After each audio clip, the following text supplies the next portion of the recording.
I'm a big believer that representation matters, so I think that student voice and that faculty voice and that teacher voice and everybody that calls Western their home should have a say in kind of what goes in it.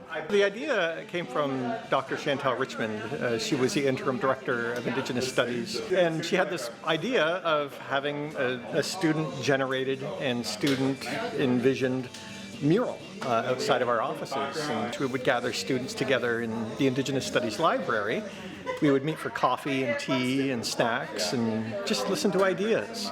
We talked a lot about community collaboration and getting input from students and teachers and faculty and everybody else who call Western their home. I think it's been a wonderful team effort in putting this together, and it's been Rick working very much with Mike and also with the students, engaging the students and the communities that make up the Indigenous Studies program, and the whole bringing the ideas together behind this mural. And this has been going on for a few months, and so what you see here is the culmination of work of many people. And I give a lot of credit, all credit to Mike as the artist who has this monumental task of crafting a narrative with all of these ideas. One of the things that some of the students talked about was safety. So not just personal safety or physical safety, but the other important types of safety, feeling culturally safe and those kind of different aspects. So I wanted to make sure that we included some of those messages. So even back here, I made sure to include from our teachings and my teachings, the bear, the makwa, is seen as a protector to kind of look out for the people. So I want to make sure to kind of include that, because it's kind of it should be our responsibility and everybody's responsibility to look after the safety of others, as they should for you. We talked about Deshkan Ziibi river that flows through London, so there's those elements. We wanted to make sure that since we're so close to 3 different Indigenous nations, the Ojibwe, the Haudenosaunee, and the Lenni Lenape, that all 3 of those different cultures were represented. Even though it's an entire Indigenous themed mural, each one of those different nations have different teachings and cultures and languages, and wanted to make sure that we included some aspect of each one.